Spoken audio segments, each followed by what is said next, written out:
as an industry, we're in a quest for agility and ability for developers to deliver value to the company as fast as possible.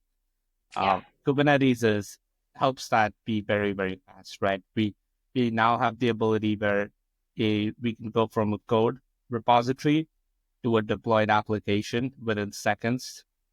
Just by running a pipeline, we Yeah. define the containers, we define some of the YAML manifest of the Kubernetes, and boom, we have a service live running. In this quest for efficiency, I think there is also the blind spot of assumption that Kubernetes is safe by default. And I think that is a very problematic assumption because Kubernetes is not safe by default. Kubernetes is very open spec by default. Welcome to the Elephant in AppSec, the podcast to explore, challenge, and boldly face the AppSec elephants in the room. I'm Alexandra, your host and AppSec enthusiast and growth manager at Escape, an API discovery and security platform. Today, we are joined by Raunaq Arora, lead application security engineer at Chipotle. Raunaq's journey into security was almost accidental, starting as a developer who quickly developed a knack for breaking and building secure applications at scale. Now his expertise lies in securing Kubernetes environments and aligning security strategies with business priorities. Last year, he took the RSA Conference stage to share how his team builds a secure Kubernetes environment by integrating CIS controls into SDLC pipelines, turning security into the perfect burrito recipe. In this episode, we tackle the ever-growing adoption of Kubernetes and ask the hard questions. Are we racing to deploy the shiny technology while ignoring its massive security risks? Are organizations blindly treating Kubernetes like a silver bullet, leaving their infrastructure vulnerable? Raunaq doesn't hold back as we explore the tools and practices needed to cut through the hype and address the real challenges of Kubernetes security. Dive right in!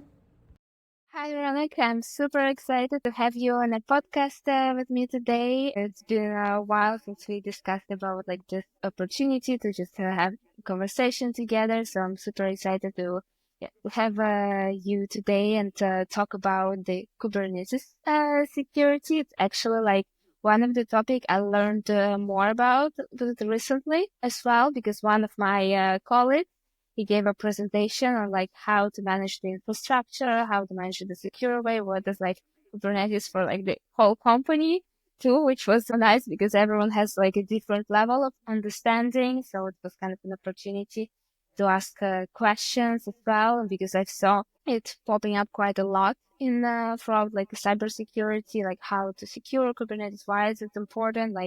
It's been growing so fast. I looked up, some numbers as well.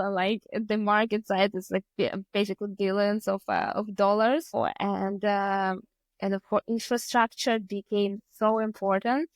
And I think some companies also started we have also Kubernetes in our infrastructure. Yeah, the Escape has the presentation, but some companies kind of treat it as a silver bullet for it. So I'm not really sure if it's the right approach. It's maybe sometimes, people just see something that's super popular, something that's growing, and they kind of want to implement it, but then they don't really understand the technology behind, maybe the security risk as well behind it. So do you think people actually look up the security implications when they want to implement it in their infrastructure, or kind of not really? Well, thank you for having me. I think where you're starting is probably the most accurate representation. As an industry, we're in a quest for agility and ability for developers to deliver value to the company as fast as possible. Kubernetes helps that be very, very fast, right? We now have the ability where we can go from a code repository to a deployed application within seconds. Just by running a pipeline, we define the containers, we define some of the YAML manifest of the Kubernetes, and boom, we have a service live running. In this quest for efficiency, I think there is also the blind spot of assumption that Kubernetes is safe by default. And I think that is a very problematic assumption because Kubernetes is not safe by default. Kubernetes is very open spec by default. It's very flexible. It's kind of like the comparison of, I'm not sure if you're familiar, but AWS Fargate was a service that was launched as a managed Kubernetes service, in which they Okay. kind of abstracted another layer above, right? So you have Mhm. base Kubernetes, then you have services like EKS, AKS that Okay. kind of sit on top of that.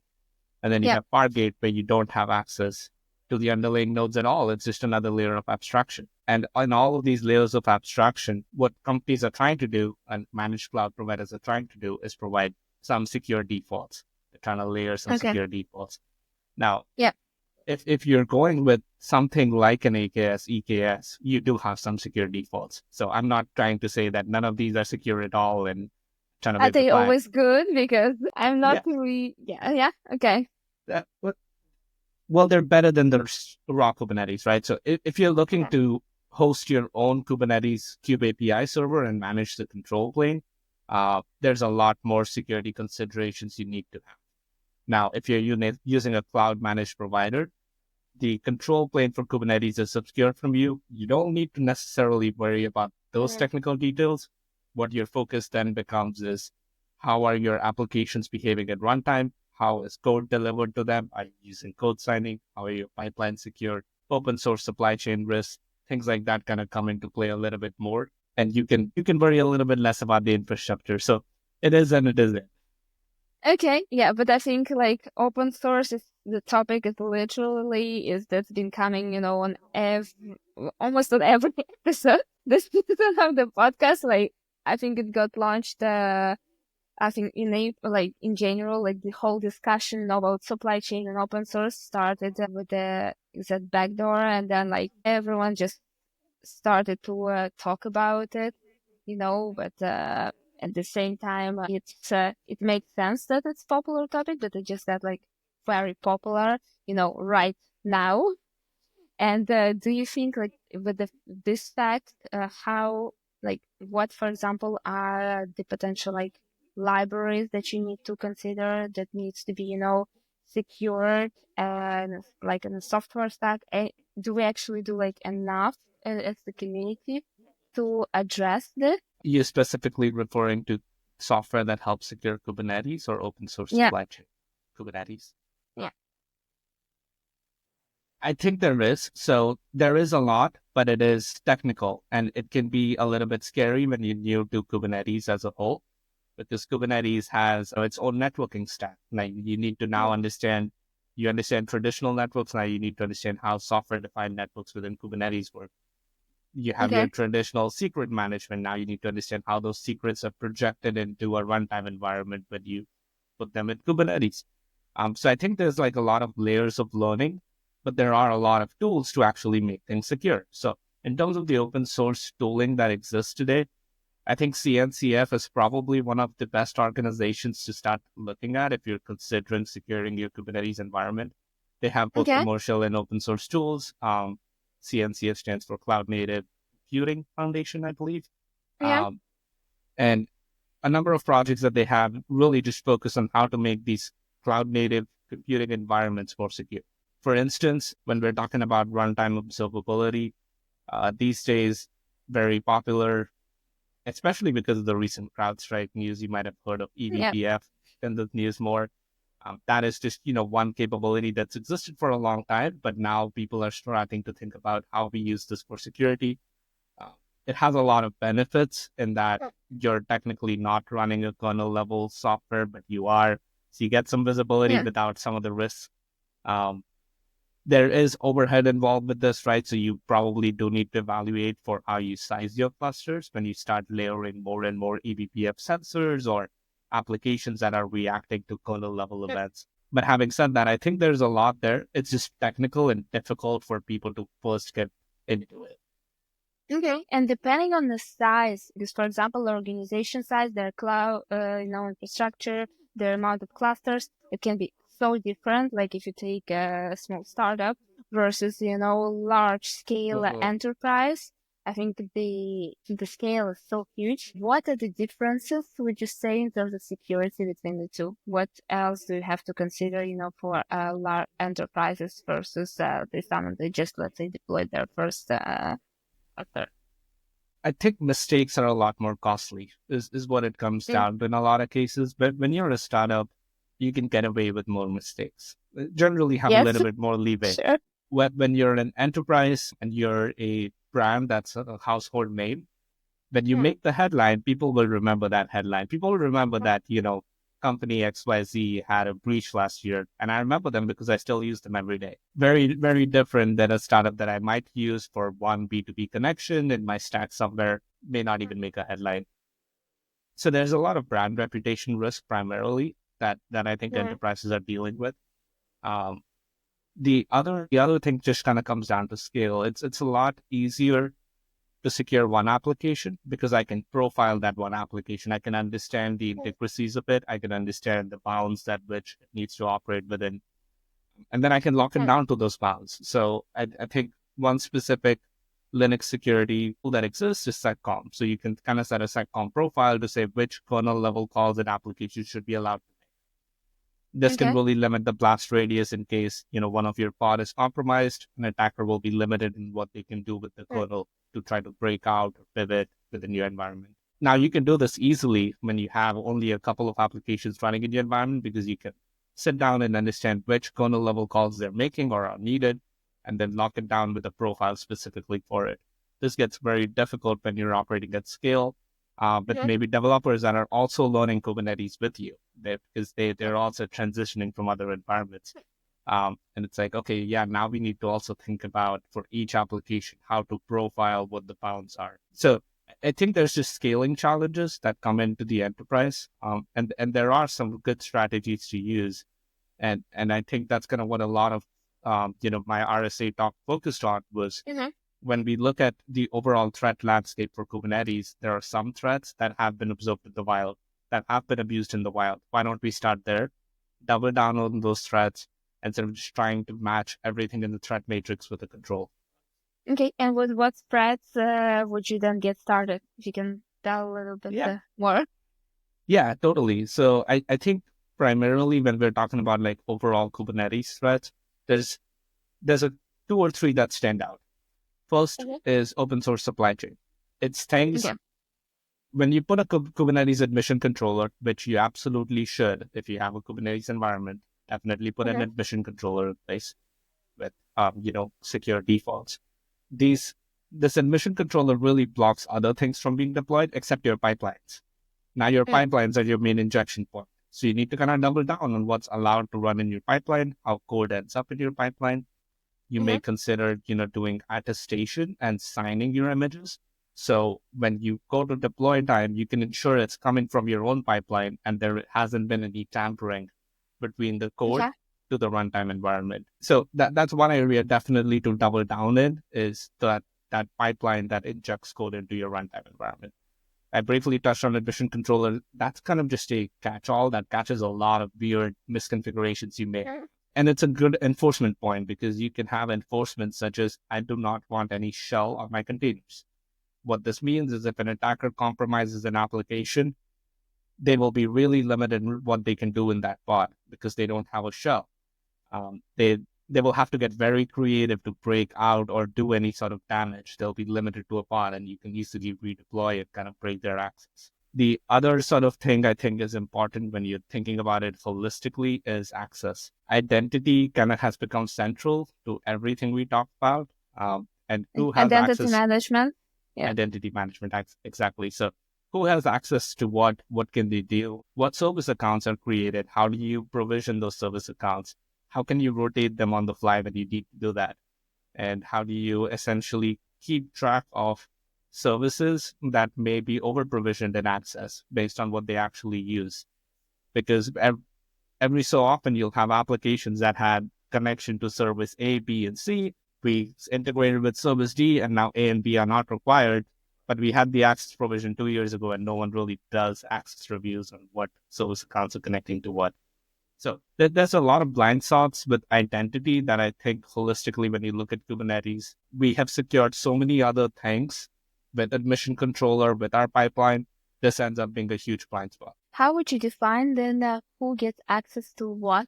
Like what would be the process, within an organization to define, because you can't just come in and say, you get access, you don't. Like what would be, the process to actually assign proper roles that no one would feel offended? Uh, it just kind of comes down to usage, right? So, and every organization is different. So there isn't a blueprint to say only, Yeah. um, developers should only have access to dev. Might work in a large enterprise like mine, but in Mm-hmm. a startup where you have 15 people and devs need to do troubleshooting in the production environment, this model will not work. Mm-hmm. So slightly varies, but I think the general rule of thumb is minimal access, which is just, universally echoed everywhere. But Mm-hmm. then kind of expanding that to just regular access reviews. So having within, like, let's say your directory environment within something like Active Directory, you can use tools like Bloodhound to understand what is the Okay. RBAC and what is the kill chain for an identity being compromised, what computers they may have access to, what service accounts exist on those computers, and what further access they can get from it, right? So what is the overall blast radius of an identity being compromised? This does not translate very well to service accounts and Kubernetes local accounts that you may have created. Yeah. So one strategy I've seen is to kind of tie these identities together. So for instance, if you're using Azure Kubernetes Service, AKS, Mm-hmm. you can tie it back to Microsoft Entra ID as your social truth. So identities that are access that's provisioned for services is through managed service accounts that are managed within your Entra ID environment. This gives you a lot of control back in your original identity control plane, which is your directory service. So there's a lot of strategies to just abstract it up and bring it back into a single pane to understand how identities play with each other. So as much as is possible, we need to kind of avoid local accounts because that's where some of the blind spots begin. Yeah, for sure. But that sounds, especially Yeah. for a large enterprise, quite complicated, as well. Like, is it something that you include initially, kind of, because now you said, yeah, that's a problem. So I presume that people didn't include that initially, in their threat modeling, because I mean, threat modeling or like secure by design now is like also another, like a hype word is secure by design, Mhm. kind of. So that goes even before, to the left. Is it something that people should have included in the threat modeling? Because you kind of Mhm. talked about that as well. Yeah, absolutely. And they often do, right? I think most threat models will call out for minimum access and they will account for the fact that people should have their access uh, Mm, to specific services. There should be access reviews, things like that often end up in threat models. I think the problem comes in is when you're trying to deliver against deadlines and you take uh, shortcuts to get there. There's really no fixing the process problem here, right? Because there will always be reasons, and there may be executive deadlines where we're just trying to meet a client's need. We're trying to deliver on and keep our competitive advantage against our competitors. And even if we lose a little bit of security, is that so much to lose when we can gain so much, right? And that's a trade-off that's happening in the business side. We're kind of within the security world, it's a little bit hidden from us sometimes. I think this is kind of where this follow through of the threat model is super important. Is sort of the architecture assurance piece. Like, if this is the agreed upon architecture we had decided or agreed upon going into the project, now that we are starting to deliver, do we have a way to constantly measure how we have deviated from our desired architecture? So threat models typically have test cases. Very rarely do I see threat models with good test cases that ensure design was okay. stuck to, right? So Mm-hmm. it's really kind of doubling down in that. Like when you have a threat model process, just really ask the question of how can I ensure that this threat model, the callouts from this threat model are fully implemented, and how can I measure that moving forward? So 6 months down the line, project is complete. We added a new feature on. How do I make sure that I kept my original design principles? Is that something that you measure currently, like at the end of the project, that you sit down with the developers or PM, and actually like talk, okay, how much did we deviate? Yes, I think it's a process that's taking some getting used to. Obviously, it's not Mm, something that I can flip the switch and every PM understands what I mean.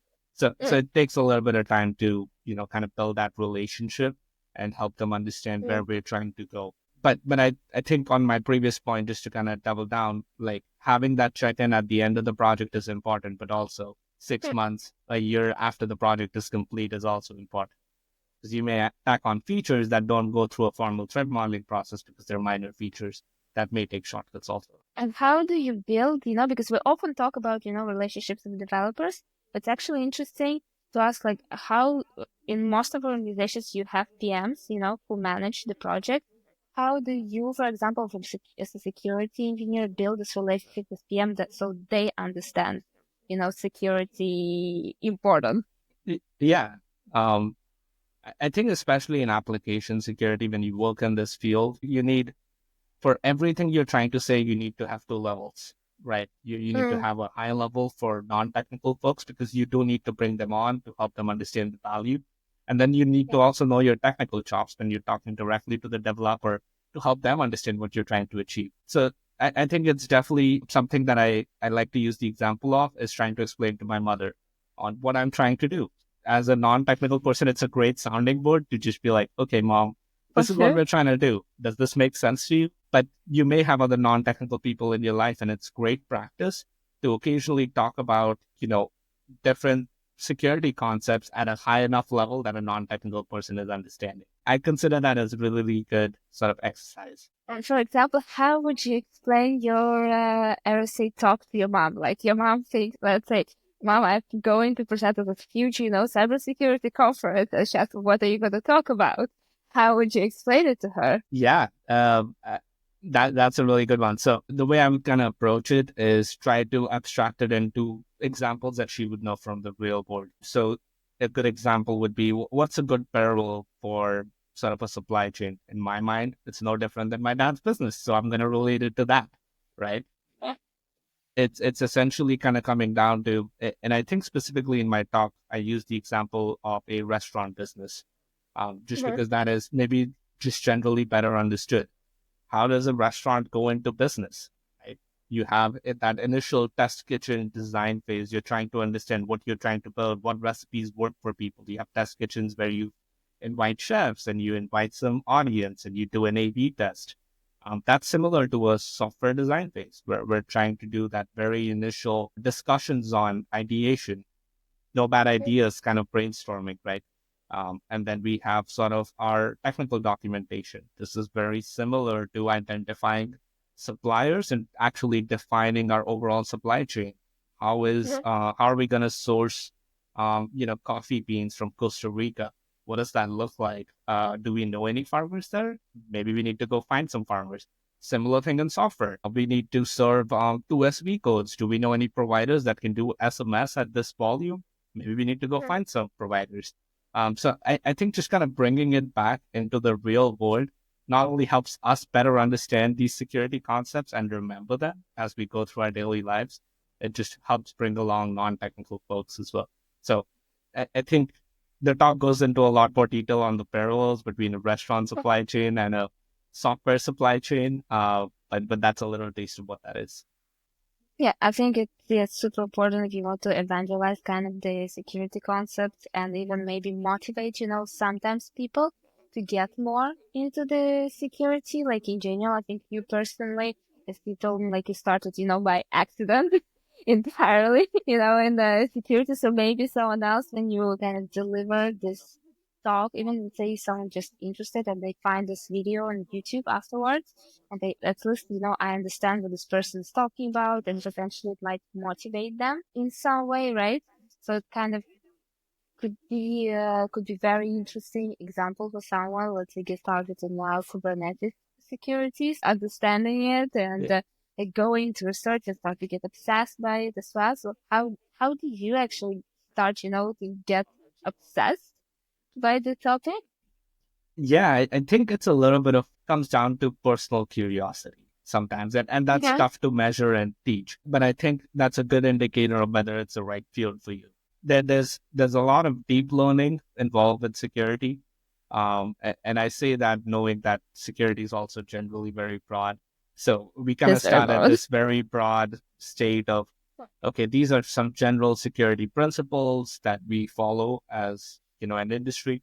And then now we're talking about very deep into Kubernetes specifically, how that impacts, how do we keep those principles and how we tie them back together. So there is a little bit of just deep diving a topic that I think people are sometimes hesitant to do. And you can't secure something you don't actually build and understand. So that would be my step one, is if you're trying to get into cybersecurity, go build the applications you're trying to secure. You won't be able to secure them until you understand how they actually are built. That will give you a level of deep understanding and a bit of a competitive advantage against other professionals if you can actually build it yourself. Yeah. So I think for sure, like the software development experience, it's really helpful in application security, I think cloud security as well. Like you need to understand that how everything is kind of tied together, like the whole life cycle from where the start, how the code is deployed. So because sometimes like running it's easier than actually understanding the infrastructure and deployment. This answer for me personally, that like I can code something, so the like understanding the deployment part is much harder because when it's done by someone else, it's especially like with a lot of low code tools and it's like that you don't really actually realize how it's done. And but sometimes also like if you always do like the same thing, it might be like if you have like a technology stack that kind of translates from one organization to another, you can become expert in it. It also helps and makes you like more efficient. But also if suddenly something goes out, from the pretty science stack, it can become very hard to understand and requires like more, more learning. So do you think like, but if you all the time are used to something, it might make you a little bit less cautious in a sense because, okay, I know it, you might lose, something out of sight. Do you think it's like the case? Does it make you actually more efficient or there are potentially, more risks associated with like just focusing on one specific thing? I think it's a trade-off. So in like most things, right, you're kind of choosing depth versus breadth. And I'm sure if you look around, you have plenty of cybersecurity peers that chose one or the other. There's people in my network that went very wide. They have understanding of how compliance audits work and how GRC risks work, but they also have good level understanding of how API security works. That's a pretty broad set of security concepts that they familiarize themselves with. And then there's people within my network that are amazing at malware analysis and reverse engineering. And that's a very niche specific skill set, but they wouldn't know anything when I start talking about, a post message attack within an iframe. And it's like, what are you talking about? So I think it's a trade-off. And I think generally a good approach I would suggest is to kind of bounce around a little bit. This is common in our tech world. It doesn't even have to be different companies and different teams, but bouncing around in a few different projects in different domains. Now, it may help if you're working in a few different companies of different sizes. So that was my experience. I worked in a very large enterprise. I worked in a startup, and then now I'm working again in a big enterprise. So having seen kind of the both sides of that, throughout this, however, lean security teams, so you're kind of wearing a lot of different hats. So I've touched a little bit of vulnerability management, application security, security engineering. It kind of just got in a pretty wide skill set. But in each of these roles, it's not wide enough where I now know GRC magically, or I'm really good at, endpoint security or anything like that. I've been able to go deep in these skill sets as well. So it's kind of a trade-off you're making. It also should align with your overall career goals, right? So am I interested in doing malware analysis? If so, that is a field that requires a lot of depth, that requires me to go deep in an area. If I'm trying to do web application testing, that's an area that requires me to go deep. So what do you think like when in deployment process, because you, for example, mentioned before that sometimes when you're deploying something, you have to make trade-offs, from the business perspective. And the fact that you actually is more expert in something, you might end up, doing the trade-offs in this versus something you're not expert into. So like how can you find a way to balance it in some way so you actually have a more consistent security throughout the life cycle? Yeah. No, you're absolutely right. I think the way to kind of approach it is relying on your trusted advisors, relying on your trusted sources. You're not going to know everything about everything. But what you do need to know is what do you know well. In my case, if I say I know web application security well, I know I can go with my own cut on that. I can trust anything in that domain. But now if I start touching mobile app security and I'm not so comfortable in that area, what I need to work on is identifying my trusted advisor and trusted sources. Networking is great for this, but also understanding what are good resources for an area that I typically won't go into. So a good example is AI and LLMs. There's a lot of resources now. Not all of them are created equal. Not all of them are going to have the No. same level of depth. You need to identify where you're going to go when you have that next big LLM project around the corner, where you're going to tap into. So it's important to have that trusted network and build a cybersecurity network within different domains. So when you're going to, let's say, your local OWASP conference because you're interested in web application security, do that. But then also sometimes go to the cloud security conferences and get to know some people there. It's important to have a wider network across multiple domains. Okay, and did it happen to you that you had to like do a trade-off for Kubernetes security? Because if you have to do a trade-off, would it be actually Kubernetes sometimes, or would you say it's like, no, absolutely not, it shouldn't be, like, it should be a top priority for everyone to secure? No, it absolutely is a trade-off. It's a little bit of what's important for your organization, right? And I think it's important to kind of start with what is in my Kubernetes clusters. Do I actually have customer records flowing through those applications? Do I have trade secrets flowing through those applications? Like, how much do I care, right? If my Kubernetes cluster is compromised, what's the blast radius? That's a very important question to answer before you spend cycles and invest a lot of time and money into securing it. Same thing goes for anything else. Email security is a good example. You typically do have a lot of sensitive stuff in there. Maybe you don't need to double down there first before you go into Kubernetes security. So it's just a trade-off of where you think you have risk in your organization. Even within Kubernetes, not all clusters are created equal, right? So which clusters have more risk associated with them? What's like the easiest fix to implement, or like the practice, not maybe fix that, but the practice, to implement in terms of like the time of implementation, like the impact versus the ease? What's like the easiest and the most impactful? I would say in terms of like overall value you're going to get, it's probably going to be external attack surface monitoring. So what is out on the public internet that's easily accessible to people, and constantly monitoring that. So that's a ongoing process. And then your admission controller, this will kind of block a lot of the baseline Kubernetes attacks. As when an attacker lands in your cluster, the first thing they're going to want to do is pull an image that they control. They're going to want to create a new pod to create persistence. They're going to want to try to stay in your environment. And the admission controller prevents most of these baseline level attacks. So having those two things gets you about 50, 60% of the way there. So start there. And then there's obviously, your entire open source supply chain, which I'm sure every episode this season is talking about, as you said. Listen to all of those people. What I will specifically call out also is consider backdoors and malicious packages are very common these days. So not just looking for vulnerabilities, but how are you identifying typo squatting or backdoor packages that may end up in your environment? Okay, and what do you think is like the most overrated practice? I would say runtime application monitoring. And I realize that is not true depending on your level of maturity.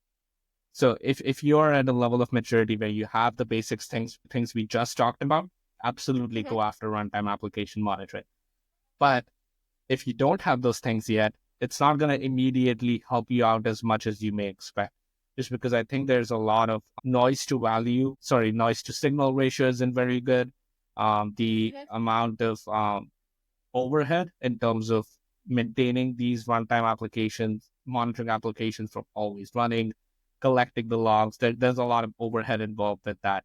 So I would say do the basics and then go after this. Okay, very, very interesting. Yeah, because they usually, that's like what you see in the industry, it's indeed like more and more people trying to shift to the left, and that's like runtime getting less and less important. At least that's what is like general the practice. There's more and more focus on developers, more and more focus, about something that's before, like that's released in production. Like I think another topic like that was throughout the whole season of like security champions. How do we get developers, on board with security?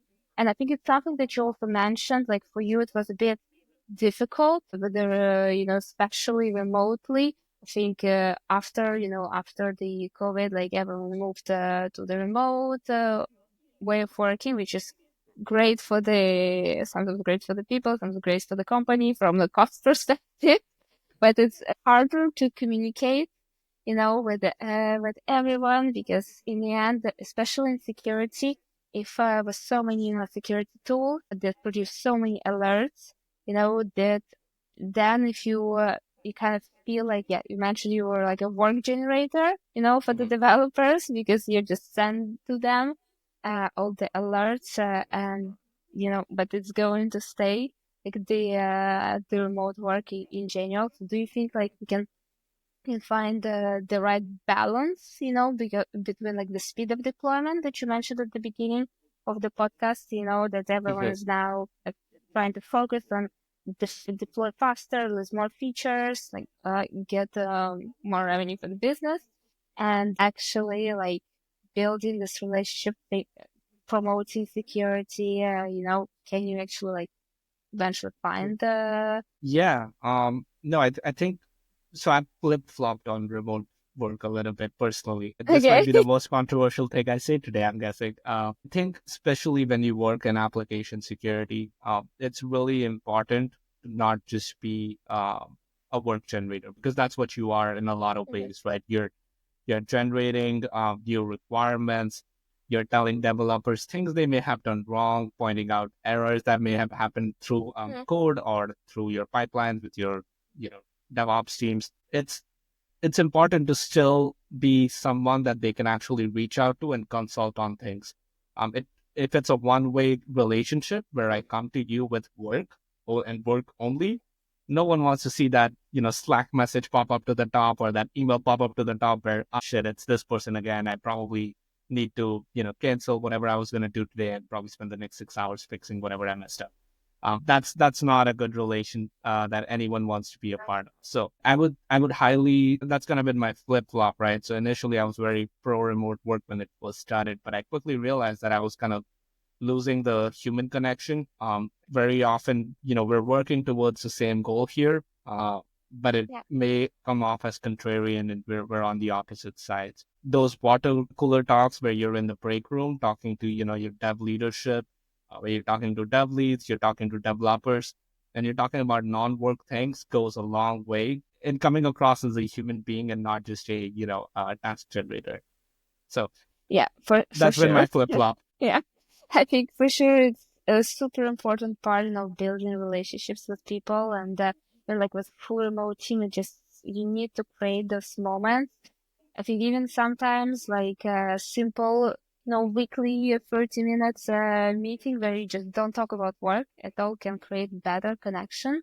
Like a water cooler meeting, but at Yeah. least you kind of can try to simulate this experience, which people do not, always understand. I'd love to hear people that have had success with that, right? Where this artificial water cooler meetings and connections that companies are trying, right? They'll set up like a Friday office hour or a happy hour where it's just digital. You kind of get online and, just talk about random stuff.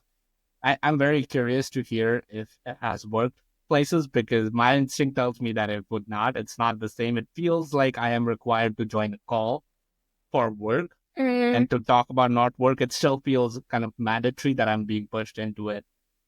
So I'd be very curious to hear. I think it depends whether you met with the person before at least once in person. Then it actually works, because that's what we're trying to build with our the sales team who's located in the US.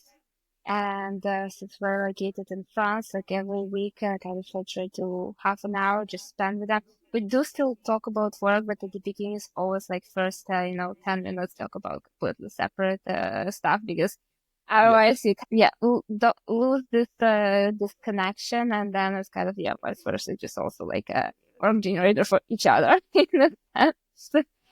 But That makes it sense. is So hard. Yeah. So I think it's kind of sprinkling in those in-person connections with the remote uh, sort of meetings, right? So Yeah. getting together every year or 6 months, getting the team together. I can see that. Yeah. Yeah, I think 6 months, like maybe not every month, but the 6 months for sure. It's Yeah. at least sometimes it is important, and then you create these water cooler meetings to just maintain the connection, throughout the remaining period of time. And yeah, so I always ask also this question, on a podcast for someone who is just starting, the security. What would you recommend them to learn to better understand Kubernetes security? Yeah, I think when we're talking about Kubernetes security, there's two sort of disciplines you need to master, and they're two careers in themselves. So Hmm. obviously, you don't need to go as deep as a developer understands code, but you need to be at least somewhere around a very junior developer level, right? So you need to be able to write some basic code and be able to do some basic operations in code. Similarly, you need to understand a junior infrastructure engineer's role, right? So like understanding how traditional VMs work, how traditional networks work. Obviously, you don't need to be an Hmm. expert to understand, BGP routing or weird, advanced concepts like that. But you just need to understand what VLANs are, how subnets work. So Hmm. when you're approaching Kubernetes security, it's kind of the junction of code and infrastructure, and you need to have a junior engineer level understanding of both before you can approach Kubernetes security as a whole. So I would say those fundamentals are crucial if you're trying to break into and get a high level understanding of this. Okay, and what book would you recommend to them, or maybe learning resource, or even GitHub Awesome List? That also works. Yeah. There is a GitHub awesome list for this actually. Uh, I'll have to try okay. and find a link for you. Yes, please. Yeah. In terms of really kind of starting, I don't think I don't have a book that I would recommend necessarily that will magically teach you everything you need to know about Kubernetes security. I'll go back to the original comment I made about understanding junior levels software developer job and Mhm. junior level infrastructure engineer job, and use the resources that they would use.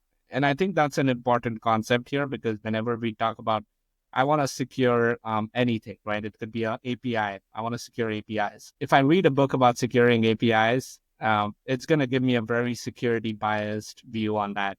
And it's important to kind of understand the developer view of developing APIs as well. So Hmm. the junior API development book is a good pre-read to the API security. That's at least my opinion. Yeah, I think I would agree with you in that sense, because if you just know how to break it but don't know how to build it, you will never be able to understand the actual, like, to find the problem, let's say. Sometimes it's easy to set like a code snippet, but sometimes it's even, let's say you have a junior developer in front of you, you also have to explain it to them, the importance and the context that comes with it. Because if you copy paste the code and the explanation, but don't spend initially the time with them to Yeah, explain it in their language, it can be super hard. For senior developers, it's different, but not everyone has all senior developers all the time absolutely. in our company. So No, I think absolutely. And I think yeah. it's also very evident, and I'm sure everyone in AppSec can relate to this, is tools will give you remediation advice that if you very often are just wrong or not within your design patterns or within your company's, the way your company would solve it, right? So you have a security tool that's going to say, oh, update package X to version Y, and magically, that's your remediation Mm. advice. But that might not fit with how your overall framework relies on it. And maybe this package upgrade will end up breaking 15 applications. And you need to be a little bit creative in how you mitigate this risk without upgrading the version. And I think that's kind of when a deep understanding comes in. It's like you can't rely on just your security knowledge. Yeah, for sure. You need to talk to people. You need to also network internally. I think, in a sense, to Yeah. understand what's important for people in different teams, and how you can create those connections. If we go back Yeah. to what we just talked about, and then kind of try to win them over in your organization. Yeah. Well, thank you so much, Oleg, for coming on the podcast. It was super fun, and thanks a lot for for sharing your experience. And I'm still waiting for this GitHub awesome link that I can put, in the description. And if there are any materials that you want to also share extra, with the audience, please do. I think it's going to be super useful for everyone. Thank you so much. Absolutely. Thank you for having me.